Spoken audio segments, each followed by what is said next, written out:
So first we're going to make wheat gluten, one of the multiple types of meat substitutes Buddhists have developed. Wheat gluten is a meat substitute specifically that emulates chicken, and it was developed in the 6th century by Buddhist monks as an alternative to meat. It's said to have a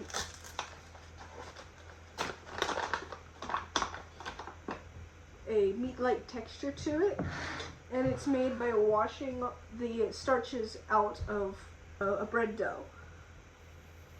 So the first is to make, so this surface is clean, I washed it earlier. So for now we're just going to be measuring out how much flour we'll need, which we are going to do 50 grams of plain flour. And next we're going to add 290 milliliters of water. I have to mix the flour and the water together to create dough. This took me a couple minutes, so I've sped up the footage.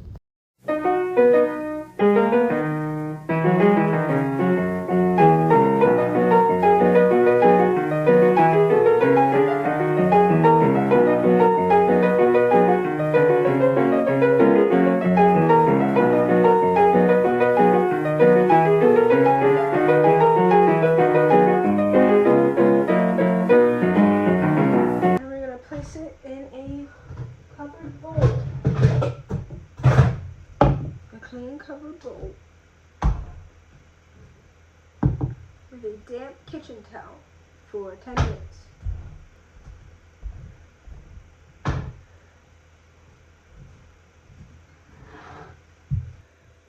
So it's been 30 minutes, so my dough should be done rising.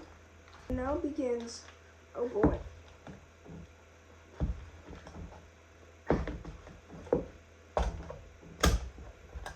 Now begins the washing of the dough to get rid of all of the starches. So I'm going to use 2 bowls to alternate washing.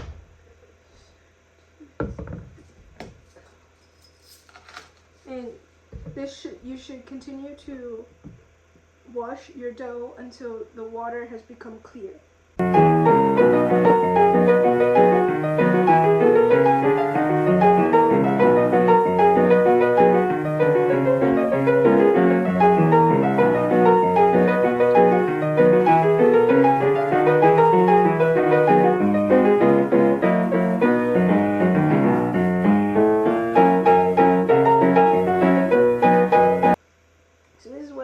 After the first wash, as you can tell, it's already beginning to get more stringy as I'm washing out the starches, leaving only the glutinous structure behind. So I'm not going to film the rest of this because it's going to be 15 minutes of me washing this, but I'll turn it back on when it's done. After many washes, I've completed washing out all the starches in the dough I've made, leaving basically just a blob of gluten. And the next steps of the recipe are to steam it. So currently, I have a pot of water, which I am bringing to a boil, which then I will place my ceramic bowl in and steam this till it's ready. Till it's ready. In Buddhism, there is no sacred foods. This doesn't mean that they don't have special diets. Most Buddhisms are encouraged to practice some form of vegetarianism, which is not consuming the meat of animals. Also in Buddhism, it is encouraged not to eat eggs, as they can become chickens or other various types of poultry, and that Buddhists are supposed to treat animals with kindness. Though, theoretically, a Buddhist would be okay to eat an animal that has already died and not by their own hands. In the early stages of Buddhism, it was not required for a Buddhist to be a vegetarian, as many Buddhists received food by going door to door and asking for food. If they were given a piece of food that contained a meat product or an egg product, they would still eat it as it was given to them rather than the animal was killed for them. That is to say that if a person were to kill an animal for the sake of a Buddhist, they would prefer not to eat it, as a life has been sacrificed because of them. Another reason that Buddhists practice vegetarianism is that it violates the first and fifth moral precept. These are to not kill or harm living things, and to not consume intoxicants like alcohol, tobacco, or mind-altering drugs.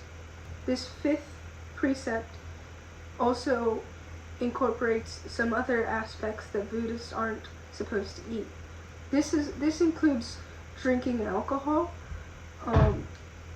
and consuming plants from the alum family, which include onions, leeks, garlic, and other popular aromatics in cooking. This comes from multiple beliefs. One includes that it can make someone angry when eaten raw, and once eaten cooked, it can make them lustful. Another reason is to not disturb others with the smell, as they're often quite pungent. Along with the pungent smell of the alum family plants, fleshy smelled products are also not supposed to be eaten. A common food that has a fleshy smell is eggs. Buddhists are not supposed to eat eggs because they have the smell of an animal. Other fleshy products include normal meat and meat from fish and shellfish. Unlike veganism, Buddhists are still allowed to drink dairy products from creatures such as cows and goats. Though in modern times, due to the poor practices of farmers and corporations, Buddhists are encouraged to seek out dairy products that come from farms who practice sustainable and humane farms. Some Buddhists who believe that the treatment of animals in farms is too extreme will even go as far to release animals and set them free from being sold for meat. Although alcohol can be used in cooking, it should never be consumed where the smell and the taste still remains. In the recipe that I'm making, calls for Shaojing wine. Unfortunately, Shaojing wine is very expensive where I live, so instead I opted for a cooking sherry. In the cooking process, the intoxicants and the smell of alcohol will be cooked off, thus making it able to be eaten by someone who is practicing Buddhist dietary restrictions. Although narcotics and other mind-altering drugs are forbidden inside of the Buddhist faith, some forms of intoxicants are allowed if they are used strictly for medical purposes. When eating a meal, Buddhists practice the 5 contemplations to better understand and appreciate the food that they're eating. The first one is, what food is this? The origin of the food and how it's reached me. The second one is, where does it come from? The amount of work necessary to grow the food. The third is, why am I eating it? Do I deserve this food or not? Am I worthy of it? The fourth is, when should I eat and benefit from this food? Food is a necessity and a healing agent because I am subjected to illness without food. How should I eat it? Food is only received and eaten for the purpose of realizing the proper way to reach enlightenment. In cooking in Buddhism, vegetables are obviously very predominant as they try to stick to a vegetarian diet. Carbohydrates that are commonly used are rice and noodles. Buddhists are often regarded as the pioneer of vegetarian alternatives to meat and other animal products. 5 meat alternatives that Buddhists have developed over the years include wheat gluten, tofu, tempeh, agar-agar, and konjac. Wheat gluten, which I am making today, is a meat substitute made from wheat flour that has had the starches washed out, leaving behind a glutinous structure. It is steamed and served if meat was served, like chicken. Pure agar is a gelatin substitute that is jelly-like, and it can be used as a thickening agent. Tempeh is a type of fermented soybean cake that's full of protein, making it a very good replacement for the protein lost from a vegetarian diet. Tofu is the curd of soy milk pressed into a cake-like form, and it can be eaten like meat. It is also very full of protein. Konjac is a root vegetable that can be made into a tofu-like substance and can be flavored and eaten also like meat. Although the teachings of Buddhism restricts Buddhists from enjoying modern foods that most of us consume that involve animal products, they have found very clever and ingenious solutions to substitute into their diets. Their meat alternatives have contributed to modern-day vegan foods and vegetarian alternatives to meat. Even people who do not practice Buddhism still benefit from these developments of Buddhists from long ago. So I've now finished steaming the wheat gluten. So we're left with this mass. And for the recipe, we'll have to cut it into 1-inch sized pieces. It's got a very spongy texture to it. I've already gone ahead and prepped all the other ingredients, which is sugar. I'm using sherry as a replacement for Shaoxing wine. I have a mix of dark and light soy sauce, peanuts, ginger, shiitake mushrooms, wood ear mushrooms, and lilies. These are flower buds.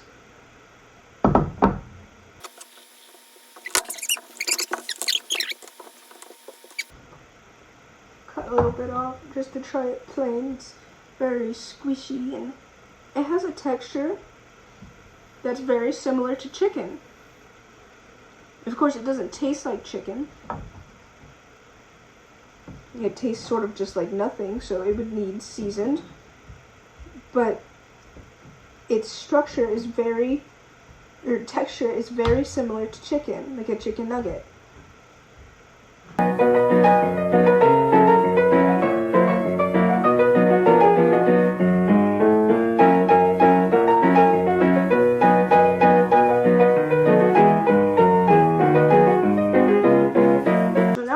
Started making the Hongshao Kaofu, which is a meal that, although I don't believe was developed directly by Buddhists, it very well fits within the rules of Buddhism, and it originates from China, which is around the area where Buddhism originated from, and is still has a large population of Buddhists to this day. First, I'm going to heat some oil. The first step will be to be frying the ginger for about 30 seconds. So,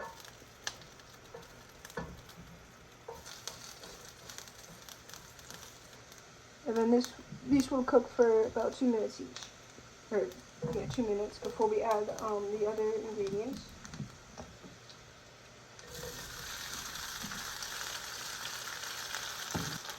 So after the wheat gluten is cooked for about 2 minutes, it's time to add the wood ear mushrooms and the shiitake mushrooms and the the lilies.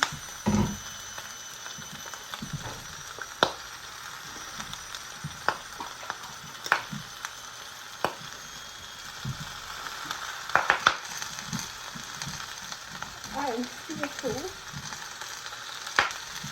Oh, and the peanuts.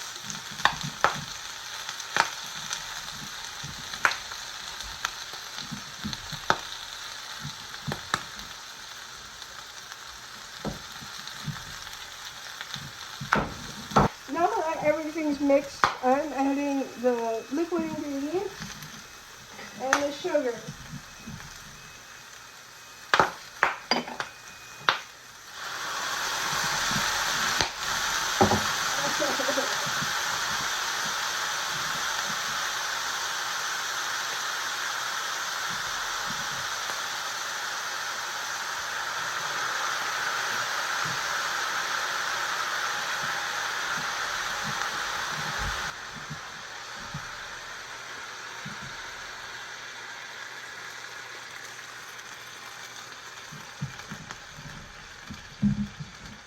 Now that all the ingredients are added, the dish is supposed to simmer for about an hour and stirring occasionally. Now traditionally this is served cold, but you can also have it hot after you've just finished it.